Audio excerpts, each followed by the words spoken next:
శ్రీమద్ రామాయణం సుందరకాండం 31వ సర్గం. సీతాదేవికి వినపడునట్లు హనుమంతుడు రామకథను వర్ణించుట.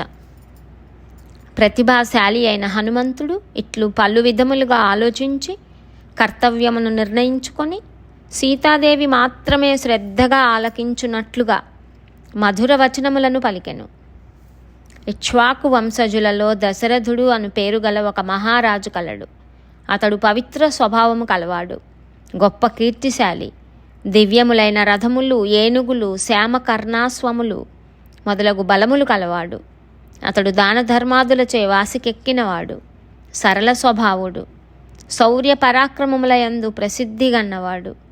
అతడు రాజర్షులలో సద్గుణ సంపన్నుడు, ఋషుల వలె తపోధనుడు, చక్రవర్తుల వంశమున జన్మించినవాడు, బల సంపదలో దేవేంద్రుని వంటివాడు, అహింసా నియమములను పాటించువాడు, ఉదార స్వభావము కలవాడు, దయాళువు, సత్యసంధుడు, ఐశ్వర్యవంతుడు, సంపదలను పరిరక్షించుటలో దక్షుడు. అతడు ఇక్ష్వాకు వంశమునకు తలమానికము. అతడు మహారాజ లక్షణ శోభితుడు, శుభలక్షణ సంపన్నుడు, రాజ శిరోమణి, నేల 4 చెరగుల ఖ్యాతికెక్కినవాడు. తాను సుఖములను అనుభవించుచు ప్రజలకు సుఖ సంతోషములను గూర్చుచు రాజ్యమును పాలించువాడు. ఆ దశరథునకు ప్రియమైనవాడు. ఆయన పుత్రులలో జ్యేష్ఠుడు శ్రీరాముడు. అతడు చంద్రుని వలె ప్రసన్నమైన ముఖము కలవాడు, జ్ఞానస్వరూపుడు. ఆ దశరథునకు ప్రియమైనవాడు.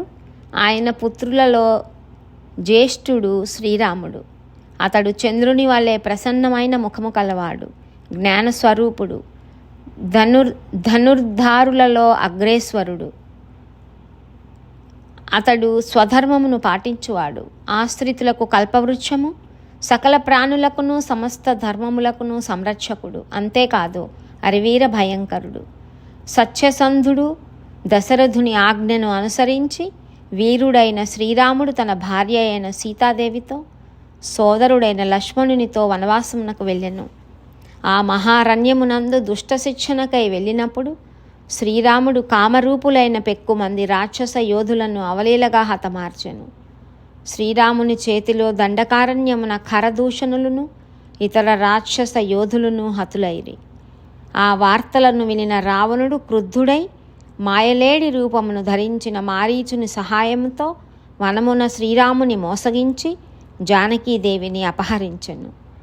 రాముడు సాధ్వి అయిన సీతాదేవిని వెదకచు వనమునందు సుగ్రీవుడు అను పేరు గల వానరుని మిత్రునిగా పొందెను.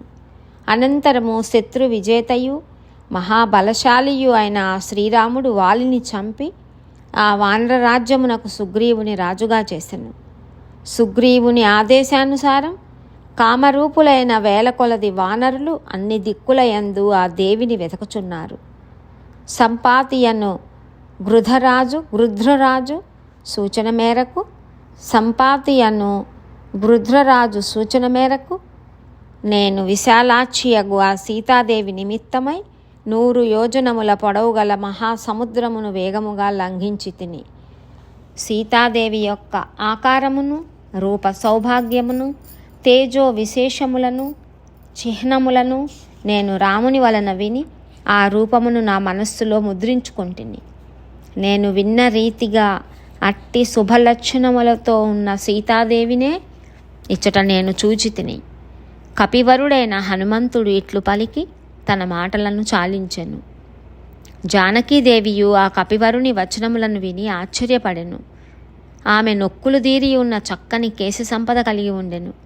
పిమ్మట భయ స్వభావురాలైన సీతాదేవి కేశములచే కప్పబడి ఉన్న తన ముఖమును పైకెత్తి శింసుపా వృక్షమును చూచెను.